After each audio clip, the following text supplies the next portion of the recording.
From the very first season, Princess Carolyn was the embodiment of hustle culture before we even had the term. She was the woman who had it all, or at least pretended to.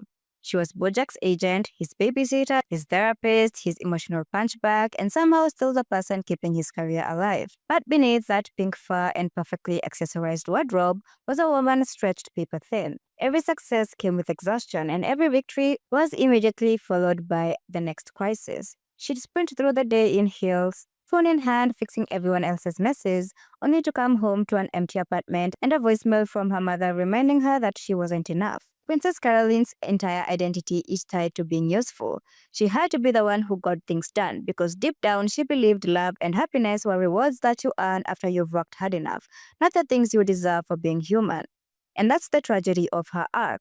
For most of the show, Princess Carolyn is managing her life like a business portfolio. If she's not achieving something, she feels like she's failing. That mindset is built from years of being underestimated, from growing up with a mother who told her that she'd never make it, and from constantly proving herself in a business that treats her like she's replaceable. So she throws herself into work, but the harder she works, the emptier she feels, because success never gives her what she's really looking for: validation. Her relationship with Bojack is pure chaos. She's constantly trying to save him, and that dynamic is painfully symbolic. Bojack is the embodiment of every project she's tried to fix, every broken person she's tried to rescue. Because if she can fix him, maybe she can prove that she's good enough. And then comes Judah. When he first shows up, he's kind of a punchline. That overly formal assistant who speaks like a robot and seems allergic to small talk. But as the series goes on, you start to realize he's actually the perfect mirror to Princess Carolyn. He's meticulous, loyal, and totally dependable. But unlike her, she knows how to separate work from identity. Judah doesn't need saving, managing, or fixing. And that's new territory for Princess Carolyn. Every man before him was someone she had to hold together, nurture, or even compromise for. With Judah, she doesn't have to perform or pretend. She can just exist, flaws and all. And the way their relationship unfolds is so understated that it almost sneaks up on you. Years of mutual respect quietly turning into something deeper. That's what makes their connection so different from anything else in her life. It's built on trust and not intensity. For once, her love story isn't about chaos. It's about peace. Judah loves her not because she's perfect, but because he sees her for who she is: brilliant, messy, and human. And then there's Ruthie. If Judah represents calm, Ruthie represents purpose, the emotional anchor Princess Carolyn never had growing up. When she first decides to adopt, it's messy. She's scared, overworked, and unsure if she can handle it.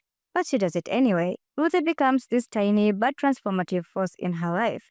For the first time, Princess Carolyn isn't just taking care of clients or partners or friends. She's caring for someone who actually loves her back. Ruthie doesn't need her to be perfect. She just needs her to show up.